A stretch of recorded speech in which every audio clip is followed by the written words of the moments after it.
I know a lot of people have Killer Mike's Michael as album of the year. So my first thing that I wanted to ask you actually was, did you actually listen to the albums back to back like I did before we even Um, get to the review? I have not to them like consecutively. This morning, um, I listened to Magic 2 and 3 back to back. Um, and honestly, so let me take a step back. I listened to Magic 3 again last night, and then 2 and 3 again this morning. This is cough medicine, by the way. I'm not drinking like. Not drinking at 11 in the morning. Um, so so I listened to Magic 3 last night, and it was one of those nights that didn't land really for me. I don't know why. It just wasn't. So I was like, am I going to have to come on here in the morning and say or argue that Killer Mike's is better? Like, am I going to have to do that?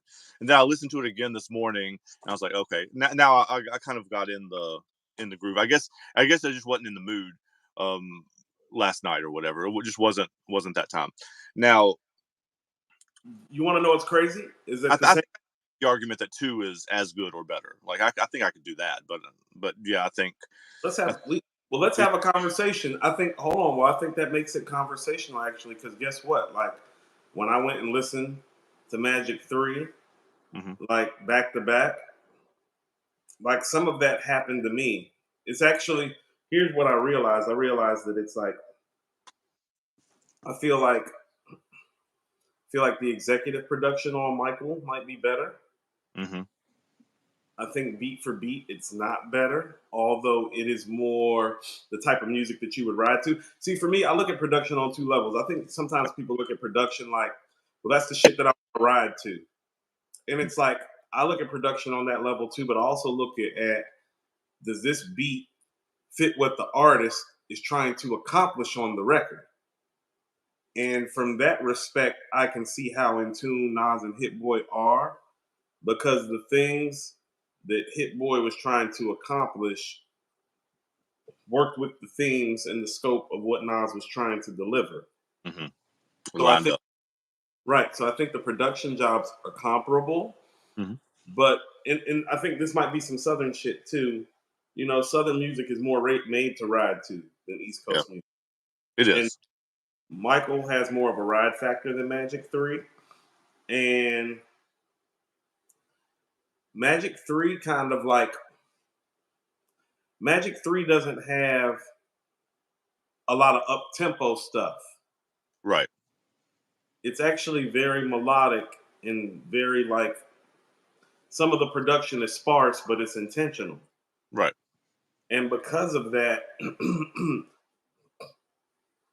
if you're not fully awake, like you know what I mean, like if you're not up, which you probably weren't when you listened to it, Mhm. it sounds as if there's not enough pace to the album, Yeah. especially the early part, you know. And so but this is one of the things where I'm like, no, it's conversational whether it's album of the year, but there are just some moments for me that it separates itself, like the ending of the album, like because Mhm. and you know, and it's kind of unfair to Mike because they're ending the series with this album ender. It feels more of like a complete album ender than the way Killer Mike's albums end. You know what I'm saying? Um, Ops. when Killer Mike is telling the story about the girl he used to be in love with on Slumber, no, it's a beautiful story. It's not based on true events, part one and two, though, storytelling wise. You get what I'm saying? No. That's other shit, right? I mean, that's a mobster story. Like, you could turn those into movies. Those are movies, right? Both of them. Yeah, the shit is cinematic, like truly, like movie script type of stuff. And it's one of those things that those become the separate moments. Speechless part two, Mhm. you know, like so there's Right some there. yeah, so there are some moments where I feel like Magic separates itself, although it doesn't have the rhythm and the ride factor that Michael does. Yeah. I agree with Born Gifted, and plus the second half of Magic is like a steamroll. Yeah. Yeah.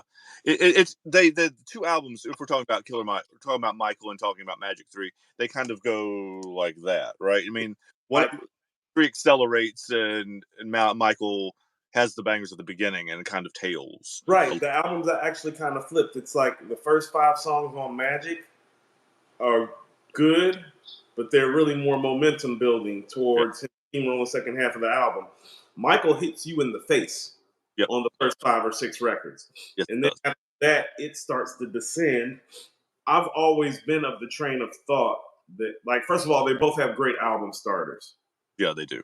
Yeah, I was going to say Fever is great. I love that song. Fever is great. Fever is actually, of the 6 albums, I would say that Fever might be the best album starter outside of Speechless Part 1. Yeah. The Speechless 1 and 2 might be 2 of my favorite songs on the whole series. Like I love those 2 songs. They're so I good. would agree. Like, if we're going through the 70 some odd songs, both of those songs would be top 20. Yeah. Yeah. And I don't know if Speechless 2